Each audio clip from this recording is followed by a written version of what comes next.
जय हिंद दोस्तों। अब तुर्की की भारत के खिलाफ रची गई साजिश फीकी पड़ती दिख रही है। कुछ समय पहले पाक को भारत के खिलाफ ड्रोन मुहैया कराकर जो साजिश रच रहा था, आज भारत के आगे चूर चूर होता दिख रहा है। अब तुर्की भारत के आगे गिड़गिड़ा रहा है, सहायता की गुहार लगा रहा है, लेकिन अब भारत एक नहीं सुन रहा है। तुर्की भारत से बार बार मदद की पुकार लगा रहा है, लेकिन भारत का सन्नाटा उतना ही गाढ़ा हो चुका है जितना तुर्की के आसमान पर लटका संकट। तुर्की की हालत बदतर हो चुकी है। तुर्की और भारत के संबंधों की जटिलता को समझे बिना यह खबर अधूरी रह जाती है। दुनिया में वास्तव में दो तरह के देश दिखाई देते हैं, वे जो भारत की साझेदारी को समझते, सम्मान करते और भविष्य की सामरिक मजबूती का आधार मानते हैं, और वे जो क्षणिक राजनीतिक समीकरणों, क्षेत्रीय महत्वाकांक्षाओं और गलतफहमियों के कारण भारत को कम आंकने की भूल कर बैठते हैं। तुर्की लंबे समय से दूसरे वर्ग में खड़ा दिखाई देता है, चाहे कश्मीर पर अनावश्यक टिप्पणी हो, पाकिस्तान के पक्ष में खुला झुकाव हो या अंतर्राष्ट्रीय मंचों पर भारत विरोधी बयान। तुर्की ने समय समय पर ऐसे बीज बोए जिनका फल आज कड़वा साबित हो रहा है। वर्तमान आर्थिक हालात में तुर्की विदेशी मुद्रा संकट, बढ़ती महंगाई, ऋण दबाव और निवेशकों के पलायन जैसी चुनौतियों से जूझ रहा है, और वैश्विक साझेदारों का समर्थन उसके लिए अत्यंत आवश्यक हो गया है। ऐसे में उसकी ओर से कई देशों सहित भारत से सहयोग की अपेक्षा स्वाभाविक है, लेकिन भारत वैश्विक कूटनीति में भावनाओं नहीं बल्कि दीर्घकालिक हितों और पारस्परिक सम्मान के आधार पर निर्णय लेता है। भारत किसी भी देश की मदद तभी करता है जब वह संबंध पारदर्शी, संतुलित और आपसी सम्मान पर आधारित हों। यही कारण है कि तुर्की के आग्रह पर भी भारत जल्दबाजी में निर्णय नहीं ले रहा। भारत समझता है कि अंतर्राष्ट्रीय राजनीति में दोस्ती और सहयोग की नींव सम्मान और भरोसे पर टिकी होती है, न कि दबाव या अवसरवादी रवैये पर। तुर्की को भी यह एहसास अब स्पष्ट रूप से हो रहा है कि भारत जैसा उभरता हुआ वैश्विक शक्ति केंद्र किसी भी तरह की असमानता या एकतरफा रिश्तों को स्वीकार नहीं करता। आज तुर्की जिस आर्थिक चुनौती का सामना कर रहा है, वह सिर्फ वित्तीय असंतुलन का मुद्दा नहीं है, बल्कि एक संकेत है कि देशों को अपनी विदेश नीति में संतुलन, संवाद और वैश्विक साझेदारों के प्रति सम्मान बनाए रखना कितना जरूरी है। भारत भविष्य में तुर्की की मदद करे या न करे, यह पूरी तरह इस बात पर निर्भर करेगा कि तुर्की अपने रुख में कितना सकारात्मक बदलाव लाता है। कूटनीति का यही नियम है, सम्मान मिलेगा तो सहयोग मिलेगा।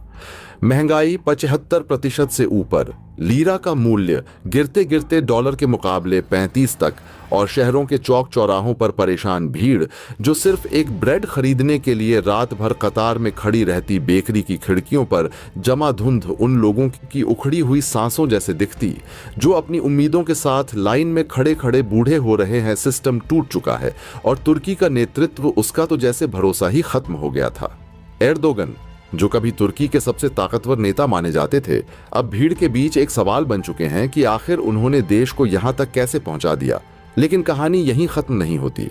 असली रहस्य भारत के रवैये में छिपा था। तुर्की ने चिट्ठियां भेजी, एक नहीं 3, हर चिट्ठी में मदद की गुहार थी, भारत के प्रति विनती थी, और वह स्वीकारोक्ति थी कि अब तुर्की अपने दम पर खड़ा नहीं रह सकता। अनाज की भारी कमी थी। रूस और यूक्रेन, जो उसके बड़े सप्लायर थे, युद्ध में उलझे थे।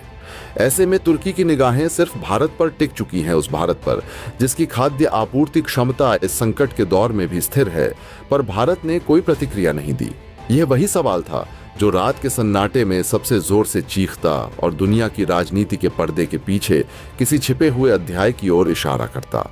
दरअसल इस कहानी की जड़ें उन फैसलों में थीं जिनकी कीमत तुर्की अब चुका रहा था। एर्दोगन ने सालों तक ऐसी नीतियां अपनाई जो खुद उनकी जनता के खिलाफ जा खड़ी हुई। ब्याज दरें घटाकर महंगाई को आसमान पर पहुंचा देना, लगातार राजनीतिक दखल, और सबसे मुश्किल उनका झुकाव उन देशों की तरफ जिन्होंने आतंक और अस्थिरता को बढ़ावा दिया। इन फैसलों ने खाड़ी देशों, खासकर सऊदी और यूएई को उनसे दूर कर दिया। एक वक्त में तुर्की, जिसने खुद को सबका मसीहा दिखाने की कोशिश की थी, वही अब अकेला पड़ चुका था। सब जानते हैं कि भू राजनीति में गलत फैसलों की सजा देर से मिलती है, पर मिलती जरूर है। तुर्की को वही सजा मिल रही है, लेकिन भारत का मौन अब भी समझ से परे है। क्या केवल नीतिगत मतभेदों की वजह से भारत इतना बड़ा कदम उठा सकता है, या मामला इससे कहीं ज्यादा गहरा था? कहते हैं कि अंतर्राष्ट्रीय राजनीति में जो दिखता है वह कभी पूरा सच नहीं होता। तुर्की की भारत के खिलाफ वर्षों की बयानबाजियां, कश्मीर पर अनचाहे बयान, संयुक्त राष्ट्र में भारत विरोधी स्टैंड, क्या यह सब भारत की चुप्पी के पीछे की असली वजह है, या भारत ने कोई ऐसा संकेत पा लिया था जिसे दुनिया अब भी समझ नहीं रही? क्योंकि भारत की ओर से मौन रहना भी एक संदेश था, एक ठंडी, संयमित लेकिन बेहद गूढ़ प्रतिक्रिया। उधर तुर्की में हालात हर घंटे के साथ और बिगड़ते जा रहे हैं। बाजारों में नोटों के पुलिंदों का मूल्य उतना ही खाली हो चुका था जितनी लोगों की जेबें। बच्चे बिस्कुट के पैकेट को ऐसे देखते जैसे वह किसी पुरानी फिल्म का जादुई बॉक्स हो। बेकरी वाले बैगेट की जगह सूखी रोटी दे रहे हैं और शहर की गलियों में फुसफुसाहट घूम रही है। कहीं तुर्की का अगला कदम भूख का बगावत तो नहीं होगा? और इन सब के बीच भारत की मेज पर पड़ी वे चिट्ठियां जैसे किसी ऐसे रहस्य की निशानियां थीं जिसे अभी खोला जाना बाकी है क्या? भारत जवाब देगा? क्या तुर्की को मदद मिलेगी, या मामला सिर्फ अनाज का नहीं बल्कि किसी बड़े रणनीतिक खेल का हिस्सा है? किसी ने नहीं कहा, पर दुनिया के माहिर रणनीतिकार महसूस कर रहे थे कि यह संकट सिर्फ एक देश की भूख का नहीं बल्कि दो देशों के रिश्तों के उस मोड़ का संकेत है जहां हर कदम आने वाले वर्षों की दिशा तय करेगा। तुर्की इंतजार कर रहा है, भारत सोच रहा है, और दुनिया वह इस खामोशी में छिपे तूफान को सुनने की कोशिश कर रही है। एक ऐसा देश जो कभी खुद को यूरोप और एशिया का पुल कहता था, लेकिन आज हालत यह है कि दाने दाने को मोहताज हो गया है। और यह कोई पुरानी कहानी नहीं है, यह वही तुर्की है जिसके नेताओं ने अभी एक महीने पहले तक बड़ी बड़ी बातें की थीं। अंकारा की संसद के आंकड़े अभी सूखे भी नहीं थे कि हकीकत ने तुर्की को आईना दिखा दिया। आपको याद होगा, तुर्की के वित्त मंत्री मोहम्मद शमशेख ने प्रेस कॉन्फ्रेंस में बहुत कॉन्फिडेंट होकर कहा था कि 2025 के अंत तक देश की महंगाई मात्र 31% के आसपास रहेगी। लेकिन कहते हैं ना कि सच हमेशा बयान से बड़ा होता है, और इस बार तो आंकड़ों ने तुर्की की सरकार को सीधी पटखनी दे दी। जमीनी सच्चाई यह है कि तुर्की में महंगाई काबू में नहीं बल्कि बेकाबू हो चुकी है। आधिकारिक रिपोर्ट्स के मुताबिक महंगाई 31% नहीं बल्कि 78% के पार पहुंच चुकी है। मतलब लोग जरूरी सामान खरीदने से पहले 10 बार सोच रहे हैं, और सरकार अभी भी उम्मीदों का पैकेट बेच रही है। सबसे बड़ी चिंता तुर्की की करेंसी लीरा को लेकर है। अंतर्राष्ट्रीय बाजार में लीरा की गिरावट लगातार जारी है, और हालात इतने गंभीर हो चुके हैं कि एक अमेरिकी डॉलर की कीमत 35 लीरा तक पहुंच गई है। यह गिरावट तुर्की की आर्थिक स्थिति को लेकर गंभीर सवाल खड़े करती है। लोग रात के अंधेरे में बेकरी के बाहर लंबी लाइनें लगा रहे हैं, सिर्फ एक ब्रेड के पैकेट के लिए। वहां के राष्ट्रपति एर्दोगन, जो खुद को बहुत बड़ा नेता मानते थे, उनकी रेटिंग गिरकर महज 28% रह गई है। और जानते हैं यह नौबत क्यों आई? एर्दोगन की गलत नीतियां और गलत दोस्तों का साथ। दरअसल दोस्तों, बात सिर्फ तुर्की की नहीं है, बात उस पूरे राजनीतिक अहंकार, गलत आर्थिक प्रयोगों और असफल कूटनीति की है जिसने कभी यूरोप और एशिया के बीच पुल माने जाने वाले देश को आज आर्थिक खाई के किनारे ला खड़ा कर दिया है। यह वही तुर्की है जो कुछ वर्ष पहले तक खुद को क्षेत्रीय महाशक्ति के रूप में स्थापित करने का दावा करता था, जिसकी राजनयिक पहुंच मध्य पूर्व से लेकर यूरोप तक फैली हुई थी, जिसकी अर्थव्यवस्था 2010 से 2015 के बीच दुनिया की सबसे तेजी से बढ़ती अर्थव्यवस्थाओं में गिनी जाती थी। लेकिन आज तस्वीर पूरी तरह उलट चुकी है।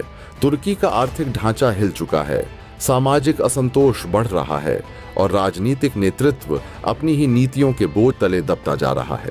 तुर्की के वर्तमान हालात यह साबित करते हैं कि राजनीतिक भाषणबाजी और आर्थिक वास्तविकता के बीच की दूरी जितनी अधिक होती है, संकट उतना ही क्रूर बनकर सामने आता है। कुछ महीने पहले तक तुर्की के वित्त मंत्री मोहम्मद शमशेख प्रेस कॉन्फ्रेंस में बड़ी दृढ़ता से दावा कर रहे थे कि 2025 के अंत तक तुर्की की महंगाई मात्र 31% पर आ जाएगी। यह दावा उस समय भी विशेषज्ञों को संदिग्ध लग रहा था, क्योंकि तुर्की की मौद्रिक नीति, जो पूरी तरह राष्ट्रपति एर्दोगन के विचारों पर आधारित थी, वास्तव में महंगाई को काबू करने की बजाय उसे तेजी से बढ़ा रही थी। लेकिन सरकार की जिद, राजनीतिक दिखावा और जनता को भरोसे में रखने की कोशिशें अंततः बेनकाब हो गईं। आज की सच्चाई यह है कि महंगाई नियंत्रण में नहीं बल्कि बेकाबू हो चुकी है। तुर्की की आधिकारिक रिपोर्ट्स के अनुसार महंगाई 78% के पार पहुंच चुकी है, जबकि गैर सरकारी संस्थान इसे 110 से 120% तक मान रहे हैं।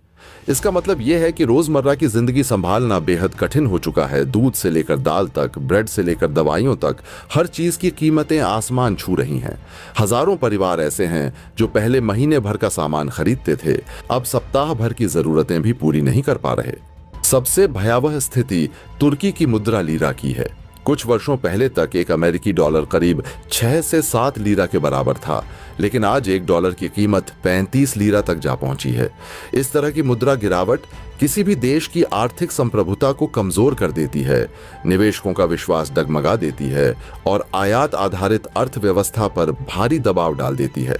तुर्की का उद्योग, ऊर्जा क्षेत्र, खाद्य प्रसंस्करण और उपभोक्ता वस्तुओं का बड़ा हिस्सा आयात पर निर्भर है और डॉलर के मुकाबले लीरा की गिरावट ने इन सभी क्षेत्रों को लगभग पंगु बना दिया है। यही कारण है कि देश में आज रोटी जैसी बुनियादी चीज भी लोगों की पहुंच से बाहर होती जा रही है।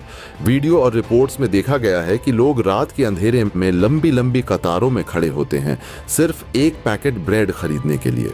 यह वही तुर्की है जिसने कभी मुस्लिम वर्ल्ड के लीडर के रूप में उभरने की कोशिश की थी, और यह वही जनता है जिसके सामने एर्दोगन ने दुनिया बदल देने वाले वादे किए थे। लेकिन अब हालत यह है कि राष्ट्रपति एर्दोगन की लोकप्रियता 28% तक गिर चुकी है, जो किसी भी सत्तारूढ़ नेता के लिए बेहद खतरनाक संकेत है। यह स्थिति क्यों आई? इसका जवाब बहुत स्पष्ट है: गलत आर्थिक नीतियां, राजनीतिक दादागिरी और गलत देशों से दोस्ती। सबसे पहले बात करें एर्दोगन की आर्थिक सोच की। एर्दोगन का मानना था कि ब्याज दरें बढ़ाने से महंगाई बढ़ती है, जबकि दुनिया भर के अर्थशास्त्री इसके उलट सिद्धांत मानते हैं। जब महंगाई बढ़ती है तो ब्याज दरें बढ़ाकर बाजार में घूम रहे पैसे को कम किया जाता है ताकि चीजें सस्ती हों। लेकिन एर्दोगन ने विज्ञान और अर्थशास्त्र की जगह अपनी धार्मिक व्याख्याओं के आधार पर ब्याज दरों को लगातार घटाया। नतीजा यह हुआ कि महंगाई फट पड़ी। फिर बात आती है तुर्की की विदेश नीति की। एर्दोगन ने पिछले एक दशक में खुद को इस्लामी दुनिया का मसीहा दिखाने की कोशिश में सऊदी अरब, यूएई, मिस्र और कई खाड़ी देशों के खिलाफ कड़ा रुख अपनाया। उन्होंने इन देशों की सरकारों को तानाशाह कहा, उन पर नरसंहार के आरोप लगाए और लगातार बयानबाजी की। सऊदी पत्रकार जमाल खशोगी की हत्या के दौरान उन्होंने जिस तरह से सऊदी सरकार को वैश्विक मंच पर घेरा, उसने खाड़ी देशों के साथ उनके रिश्तों को लगभग खत्म कर दिया। यही नहीं, एर्दोगन ने मुस्लिम ब्रदरहुड जैसी विवादित संस्थाओं का खुलकर समर्थन किया, जो खाड़ी देशों के लिए रेड अलर्ट था। नतीजा, जब तुर्की कठिनाई में पड़ा तो वह देश जो सबसे पहले मदद कर सकते थे, जैसे सऊदी अरब और यूएई, वही तुर्की को नजरअंदाज कर गए। उन्होंने साफ संकेत दिया कि तुर्की को अपनी पुरानी बयानबाजी का बोझ खुद उठाना होगा। अब आते हैं तुर्की की सबसे बड़ी मजबूरी, खाद्यान्न संकट पर। तुर्की अपने अनाज और खाद्य आवश्यकताओं के लिए भारत, रूस और यूक्रेन पर निर्भर रहा है, लेकिन रूस यूक्रेन युद्ध ने उसके सप्लाई चेन को अधर में लटका दिया है। यूक्रेन के बंदरगाह बंद पड़े हैं, रूस की सप्लाई सीमित हो चुकी है और वैकल्पिक मार्ग महंगे पड़ रहे हैं। चीन और पाकिस्तान का विकल्प भी तुर्की के काम नहीं आ सकता, क्योंकि चीन का अनाज महंगा है और पाकिस्तान का अनाज गुणवत्ता परीक्षण में फेल हो चुका है। पाकिस्तान में स्वयं खाद्य सुरक्षा संकट है, वे तुर्की को कुछ देने की स्थिति में नहीं है। चीन की कीमतें तुर्की की वर्तमान आर्थिक स्थिति के अनुसार बेहद ऊंची हैं। ऐसे में तुर्की की आखिरी उम्मीद भारत पर टिक गई है। भारत दुनिया का सबसे बड़ा अनाज उत्पादक और निर्यातक देश है और तुर्की की गुणवत्ता मानकों को भारत ही पूरा कर सकता है। इसी वजह से तुर्की के वाणिज्य मंत्रालय ने पिछले महीने 3 बार भारत को पत्र भेजा है, जिसमें तुर्की ने साफ लिखा है कि उसे तुरंत गेहूं, चावल और अन्य खाद्यान्न की आपूर्ति चाहिए। तुर्की को डर है कि यदि अगले 3 से 6 महीनों में अनाज नहीं मिला तो देश में खाद्य संकट इतना बड़ा हो जाएगा कि सरकार के लिए उसे संभालना मुश्किल होगा। तुर्की के गोदाम खाली हो रहे हैं और उनकी सप्लाई चेन टूटने की कगार पर है। भारत की ओर देखना तुर्की की मजबूरी है, जबकि कुछ साल पहले तक तुर्की भारत के खिलाफ बयानबाजी और कश्मीर मुद्दे पर पाकिस्तान का खुला समर्थन करता रहा था। आज तुर्की जिस स्थिति में है वह सिर्फ आर्थिक संकट नहीं है, वह राजनीतिक अहंकार का परिणाम है। देश की अर्थव्यवस्था अस्थिर है, मुद्रा अपनी कीमत खो रही है, जनता आक्रोशित है और सरकार के पुराने दोस्त या तो मुंह फेर चुके हैं या मदद करने की स्थिति में नहीं है। यदि तुर्की को वापसी करनी है तो उसे अपनी नीतियों में बड़े सुधार करने होंगे, ब्याज दरों को वास्तविक स्तर पर लाना होगा, खाड़ी देशों के साथ संबंध सुधारने होंगे, भारत और अन्य एशियाई देशों के साथ संतुलित व्यापारिक व्यवहार अपनाना होगा। और सबसे जरूरी बात, एर्दोगन को यह समझना होगा कि दुनिया बयानबाजी से नहीं, निर्णयों और भरोसे से चलती है। तुर्की की अर्थव्यवस्था तब तक पटरी पर नहीं आएगी जब तक उसकी राजनीतिक दिशा स्थिर नहीं होती। इतिहास गवाह है कि जो देश अपने पड़ोसियों और सहयोगियों को खो देता है, उसका आर्थिक ढांचा भी ज्यादा समय तक सुरक्षित नहीं रहता। तुर्की को यह सच्चाई जितनी जल्दी समझ आए उतना बेहतर होगा। सऊदी अरब और यूएई जैसे अमीर देश जो तुर्की को बचा सकते थे, वह एर्दोगन से सख्त नफरत करते हैं, क्योंकि एर्दोगन ने मसीहा बनने के चक्कर में इन देशों के खिलाफ भी जहर उगला था। अब सुनिए असली खेल। तुर्की अपने अनाज, गेहूं, चावल के लिए हमेशा भारत, रूस या यूक्रेन पर निर्भर था।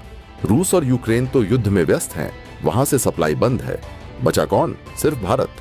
आप कहेंगे कि तुर्की अपने पक्के दोस्त पाकिस्तान या चीन से मदद क्यों नहीं मांग लेता? तो भाई, वहां का माल या तो बहुत महंगा है या इतनी घटिया क्वालिटी का कि तुर्की के खुद के हेल्थ डिपार्टमेंट ने उसे रिजेक्ट कर दिया है। इसीलिए तुर्की की आखिरी उम्मीद भारत है। तुर्की का गोदाम खाली हो रहा है और इसी डर से तुर्की के वाणिज्य मंत्रालय ने पिछले महीने 3 बार भारत को लेटर भेजा, हमें अनाज चाहिए, और भारत उसे यह सप्लाई शुरू कर दे। लेकिन रिपोर्ट्स बताती हैं कि भारत सरकार ने ना तो किसी जहाज को तुर्की के लिए रवाना किया और ना ही किसी कार्गो प्लेन में अनाज भरकर भेजने की अनुमति दी। दूसरे शब्दों में कहें तो तुर्की जितना इंतजार करता जा रहा है, भारत उतना ही खामोश बना हुआ है। यही खामोशी अब तुर्की के लिए सिर दर्द बन चुकी है, क्योंकि उसे समझ नहीं आ रहा कि इस संकट से बाहर कैसे निकले। अब तुर्की सर पकड़कर बैठा है, लेकिन सवाल यह है, क्या भारत गलत कर रहा है? जरा फ्लैशबैक में जाइए। तुर्की ने आज तक कौन सा ऐसा मंच छोड़ा है जहां उसने भारत की आलोचना ना की हो? कश्मीर मुद्दा हो या कोई और, तुर्की ने हमेशा भारत को नीचा दिखाने की कोशिश की है। तो आज जब वह मुसीबत में हैं, तो भारत उन्हें अपना अनाज क्यों दे, या वैश्विक सम्मेलनों में भारत पर सवाल उठाना हो? तुर्की की नीति हमेशा से भारत विरोधी ही रही है। ऐसे में अब जब वही तुर्की भारत के दरवाजे पर 3-3 बार मदद की गुहार लगा रहा है, तो यह सवाल उठना लाजमी है कि क्या भारत को ऐसे देश को मदद देनी भी चाहिए जिसने हर मौके पर भारत को नीचा दिखाने की कोशिश की। सबसे दिलचस्प तथ्य यह है कि भारत इस समय अनाज की सप्लाई रोक कर नहीं बैठा है। आंकड़े बताते हैं कि भारत इस वक्त रूस, इजराइल, सऊदी, यूएई और पश्चिमी देशों को धड़ल्ले से अनाज भेज रहा है। बस नो एंट्री है तो सिर्फ तुर्की और उसके साथियों के लिए, यानी बिजनेस जारी है। जहाज भी चल रहे हैं, कार्गो भी उड़ रहे हैं। बस दरवाजा वहीं बंद है जहां कभी हमारे खिलाफ आवाजें उठती थीं। तुर्की और उसके करीबी देशों के लिए भारत का यह रुख एक साफ संदेश है कि अंतर्राष्ट्रीय संबंध भावनाओं से नहीं, व्यवहार से चलाए जाते हैं। ऊपर से सब ठीक दिखता है, लेकिन अंदर ही अंदर तुर्की की इकोनॉमी अनाज की कमी और महंगाई के बोझ तले दब रही है। भारत तुर्की संबंधों के मौजूदा आयामों को समझने के लिए हालिया अनाज संकट महज एक घटनाक्रम नहीं, बल्कि वर्षों से चले आ रहे भू राजनीतिक रवैये और राजनयिक प्राथमिकताओं का प्रतिबिंब है। तुर्की की कई रिपोर्ट्स और अंकारा के भीतर बढ़ती बेचैनी यह संकेत दे रही है कि भारत ने तुर्की के लिए न अनाज से भरा कोई जहाज रवाना किया है और न ही किसी कार्गो विमान को अनुमति दी है, जबकि वैश्विक स्तर पर भारत अनाज की आपूर्ति निर्बाध रूप से जारी रखे हुए है। रूस, इजराइल, सऊदी अरब, यूएई और पश्चिमी देशों के जहाज लगातार भारतीय बंदरगाहों से अनाज लेकर रवाना हो रहे हैं। भारतीय कार्गो विमानों की उड़ानें भी निर्बाध जारी हैं, लेकिन जब तुर्की की बारी आती है तो दरवाजा सख्ती से बंद रखा गया है। यह खामोशी ही अब तुर्की के लिए सबसे बड़ा सिरदर्द बन चुकी है। कारण साफ सिद्ध है, वे समझ नहीं पा रहे कि भारत किस संकेत की ओर इशारा कर रहा है और इस संकट से बाहर आने का रास्ता कहां से निकले। लेकिन असल सवाल यह है कि क्या भारत गलत कर रहा है? क्या मानवता के नाम पर हर स्थिति में मदद की जानी चाहिए, चाहे सामने वाला देश हर मंच पर आपको नीचा दिखाता रहा हो? फ्लैशबैक में जाएं तो तस्वीर और साफ होती है। अंतर्राष्ट्रीय मंच हो, संयुक्त राष्ट्र का पोडियम हो या इस्लामिक सहयोग संगठन OIC का कोई विशेष सत्र, तुर्की ने शायद ही कोई ऐसा अवसर छोड़ा हो जब उसने खुलेआम भारत को आड़े हाथों न लिया हो। कश्मीर के मामले में तो तुर्की के राष्ट्रपति रेचेप तैयप एर्दोगन की बयानबाजी अक्सर पाकिस्तान की भाषा से मिलती जुलती रही है। भारत की संप्रभुता और आंतरिक मामलों में दखल देने के तुर्की के इन रवैयों ने नई दिल्ली में हमेशा सहजता पैदा की है। राजनीतिक सुरक्षा मामलों में तुर्की का रुख भारत के हितों के खिलाफ एक प्रॉक्सी स्टैंड माना गया है। ऐसे में जब आज वही तुर्की भारत के दरवाजे पर बार बार मदद की गुहार लगा रहा है, तो यह सवाल उठना स्वाभाविक है कि क्या भारत को ऐसे देश के लिए दरवाजा खोल देना चाहिए जिसने हर मौके पर भारत के खिलाफ आवाज बुलंद की हो। तुर्की की समस्या केवल भू राजनीतिक नहीं है, इसकी जड़ें उसकी घरेलू अर्थव्यवस्था में गहराई तक बैठ चुकी हैं। पिछले कुछ वर्षों में तुर्की की मुद्रा लीरा लगातार गिरती रही है, महंगाई आसमान छू चुकी है और खाद्यान्न संकट ने हालात और बिगाड़ दिए हैं। रूस यूक्रेन युद्ध के बाद वैश्विक सप्लाई चेन अस्थिर हुई, पर भारत ने इन परिस्थितियों में भी अपने मित्र देशों तथा भरोसेमंद साझेदारों को सप्लाई जारी रखी। इसके विपरीत जिन देशों ने भारत की संप्रभुता पर चोट करने की कोशिश की, उनके लिए द्वार स्वतः ही संकुचित हो गए। तुर्की की बढ़ती परेशानियां अब इसीलिए हैं कि अंकारा को यह समझ नहीं आ रहा कि भारत के इस रुख के पीछे संदेश क्या है।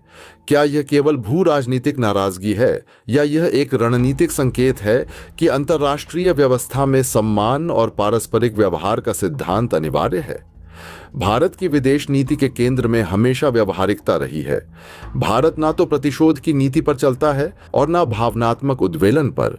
लेकिन जब कोई देश लगातार भारत के हितों को चोट पहुंचाता है, तब स्ट्रैटेजिक साइलेंस, रणनीतिक मौन भी एक नीति बन जाता है। भारत ने तुर्की की तरह कभी सार्वजनिक बयानबाजी कर उसे नीचा दिखाने का प्रयास नहीं किया। भारत का वैश्विक रुतबा आज इसीलिए बढ़ा है क्योंकि उसने अपने सिद्धांतों और मूल्यों पर समझौता किए बिना व्यावहारिकता को प्राथमिकता दी। लेकिन तुर्की के संदर्भ में जो कठोरता दिखाई दे रही है, तरह का संकेत है। कूटनीति केवल मीठी बातों का खेल नहीं, बल्कि सम्मान, पारस्परिकता और जिम्मेदार व्यवहार पर आधारित संबंधों की कला है। भारत जब रूस, इजराइल, खाड़ी देशों और यूरोप जैसे साझेदारों को अनाज भेज रहा है, तो यह दिखाता है कि भारत किसी वैश्विक आपूर्ति संकट का बहाना बनाकर निर्यात नहीं रोक रहा, न ही भारत अपनी घरेलू राजनीतिक रणनीतियों में व्यस्तता का हवाला दे रहा है। इसका सीधा अर्थ यह है कि समस्याएं सप्लाई में नहीं, बल्कि चयन में, जो पूरी तरह राजनयिक और रणनीतिक संकेतों से प्रेरित है। यह वही चयन है जिसने तुर्की को सोचने पर मजबूर कर दिया है कि भारत का मौन असल में किस दिशा में इशारा कर रहा है। इस हालत में तुर्की चाहे जितना भी भारत पर दबाव बनाने की कोशिश करे या अंतर्राष्ट्रीय मंचों पर अप्रत्यक्ष संदेश दे, लेकिन वास्तविकता यही है कि भारत अब पुराने दौर वाला देश नहीं है जिसे किसी भी मंच पर संबोधित कर आलोचना कर दी जाए और फिर संकट के समय उम्मीद रखी जाए कि वही देश बिन पूछे सहायता कर देगा। भारत आज अपने हितों को लेकर स्पष्ट है। वह दुनिया को यही संदेश दे रहा है कि कूटनीति वन वे स्ट्रीट नहीं है। सम्मान, समझदारी और पारस्परिकता के बिना कोई भी संबंध टिकाऊ नहीं हो सकता। तुर्की आज जिस अनाज संकट में फंसा है, वह उसकी केवल आर्थिक विफलता या गलत नीतियों का परिणाम नहीं है, बल्कि उसका एक बड़ा हिस्सा उसके अंतर्राष्ट्रीय रवैये की उपज भी है। भारत ने कभी तुर्की को दुश्मन नहीं माना, लेकिन तुर्की ने राजनीति और इस्लामी ब्लॉक में अपना प्रभाव बढ़ाने के लिए भारत पर निशाना साधना अक्सर पसंद किया। परंतु अब जब भारत वैश्विक शक्ति के रूप में उभर रहा है, वह किसी भी देश को संदेश देने में झिझक नहीं दिखा रहा। मित्रता का मूल्य होता है और जो इस मूल्य को समझता है, वही संकट के समय भारतीय कूटनीति के दरवाजे खुले पाता है। आखिर सवाल केवल अनाज का नहीं है, बल्कि सिद्धांतों का है।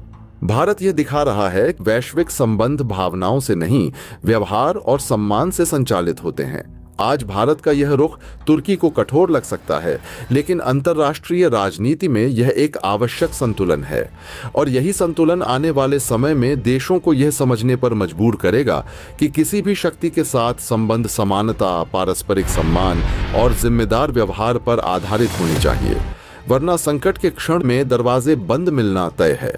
आखिर एक देश दाने दाने को कैसे मोहताज हो गया और भारत के गोदामों में ऐसा क्या है जिसने तुर्की की नींद उड़ा दी है? तुर्की के लिए साल 2025 में कुदरत ने भी साथ छोड़ दिया। सूखे और खराब मौसम ने वहां की फसलों पर ऐसा कहर बरपाया कि पैदावार धड़ाम से गिर गई। तुर्की के सरकारी आंकड़े खुद मान रहे हैं कि कुल अनाज का उत्पादन गिरकर 34 मिलियन टन रह गया है, जो पिछले साल से करीब 12% कम है। सिर्फ गेहूं की बात करें तो हालत और खस्ता है। उत्पादन गिरकर 17.9 मिलियन टन पर आ गया है। यानी करीब 14% की गिरावट। नतीजा अब घर में खाने को कम पड़ रहा है। मजबूरी ऐसी है कि 2025 से 26 में तुर्की को अपना पेट भरने के लिए गेहूं और जौ का आयात बढ़ाना पड़ रहा है। अमेरिकी एजेंसी USDA बता रही है कि जैसे जैसे तुर्की का पुराना स्टॉक खत्म होगा, उसे दुनिया के सामने हाथ फैलाने पड़ेंगे। हालात कितने बुरे हैं, इसका अंदाजा इस बात से लगाइए कि जहां तुर्की पिछले साल सिर्फ 3 से 4 मिलियन टन गेहूं बाहर से मंगाता था, वहीं इस साल उसे 10 मिलियन टन गेहूं खरीदना पड़ेगा, सीधे 3 गुना ज्यादा। फिलहाल रूस उनका सबसे बड़ा सप्लायर है, बना हुआ है, लेकिन क्या रूस अकेले उनकी भूख मिटा पाएगा? अब कहानी में एंट्री होती है भारत की। जब तुर्की अनाज के लिए परेशान था, ठीक उसी वक्त अक्टूबर 2025 में भारत ने एक बड़ा कूटनीतिक संदेश दिया। भारत ने तुर्की के राष्ट्रीय दिवस समारोह नेशनल डे को पूरी तरह नजरअंदाज कर दिया। यह सन्नाटा बता रहा था कि भारत अब तुर्की के पुराने बयानों को भूला नहीं है। रिश्तों में आई यह खटास तुर्की को भारी पड़ रही है। क्यों? क्योंकि जहां तुर्की एक एक दाने के लिए जूझ रहा है, वहीं भारत के गोदाम अनाज से उफन रहे हैं। साल 2025 तुर्की के लिए किसी स्वप्न से कम नहीं रहा। कभी कृषि उत्पादन में आत्मनिर्भर माने जाने वाले इस देश की जमीन अचानक ऐसी रूठी कि दाने दाने को मोहताज होने की नौबत आ गई। दोस्तों, आपकी क्या राय है? कमेंट बॉक्स में जरूर से बताएं और साथ ही चैनल को सब्सक्राइब करना ना भूलें। आपके एक सब्सक्राइब से हमारी काफी बड़ी मदद होती है। जय हिंद।